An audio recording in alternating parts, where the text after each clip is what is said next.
स्वतःचा काहीतरी बिझनेस सुरू करायचा म्हणून साताऱ्याच्या स्मिता मॅडम आपल्या उद्योग मंथन कार्यक्रमाला आलं. कार्यक्रमादरम्यान वेगवेगळ्या बिझनेसच्या आयडिया समजून तर घेतल्या आणि दोन बिझनेसमध्ये कन्फ्युजन होतं की डाळ मिल सुरू करू की डिहायड्रेशन सुरू करू. डाळ मिल वरती बऱ्यापैकी कन्फर्म झालं. गावी परतल्या. आपल्या इथे प्रीमियम ट्रेनिंग प्रोग्रामला नंतर ऍडमिशनही घेतलं. किट त्यांच्या घरी पोहोचलं. पुढे फॉलोअप मीटिंग मध्ये जेव्हा डिस्कशन झालं तेव्हा पुन्हा एकदा चर्चा झाली की सर करायचं तर आहे डाळ मिल पण डिहायड्रेशन विषयीच थोडंसं कन्फ्युजन होतं. डिहायड्रेशन करूयात का? साधारण 2023च्या आसपासची ही घटना आहे. स्मिता मॅडमनी उद्योग मंथन अटेंड केला त्यानंतर डिहायड्रेशनचा पर्याय निवडला. उद्योगामधली फारशी काय माहित नव्हती. नवरा सपोर्टिव्ह होता.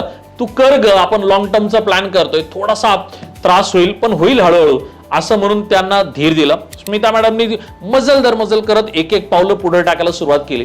काल परवा जेव्हा आपल्या डिहायड्रेशनची स्मिता मॅडमकडे व्हिजिट झाली तेव्हा नवीन उद्योजकांना स्मिता मॅडम डिहायड्रेशन बिझनेस विषयी प्रेरणा देताना दिसत होत्या. स्मिता मॅडम सारखा आपला सुद्धा बऱ्याच जणांचा प्रवास असतो. एकतर काय करावं हे सुरुवातीला कळत नसतं, योग्य निर्णय काय घ्यावा हे समजत नसतं, सुरू जरी केला तर पुढे कसं जायचं हेही समजत नसतं.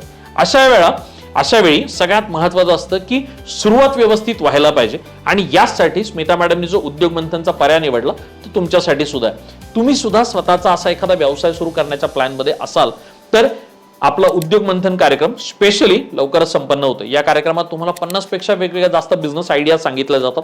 बरं, फक्त आयडिया सांगितलं जात नाही तर स्कोप कशात आहे, डिमांड कशात आहे, फ्युचर कशामध्ये आहे, सगळ्या गोष्टींची माहिती दिली जाते. कार्यक्रमाची फी 2450 रुपये आहे. त्या दिवशी जर चहा, नाश्ता, जेवण आणि अर्थात व्हेन्यू चार्जेस सगळे त्यामध्ये इन्क्लूड आहेत. जर तुम्ही इंटरेस्टेड असाल तर डेट, व्हेन्यू आणि कॉल नंबर तुम्हाला दिसतोय. कॉल सेंटरला फोन करा. आत्ताच्या आत्ता तुमचं ऍडमिशन कन्फर्म करा. धन्यवाद.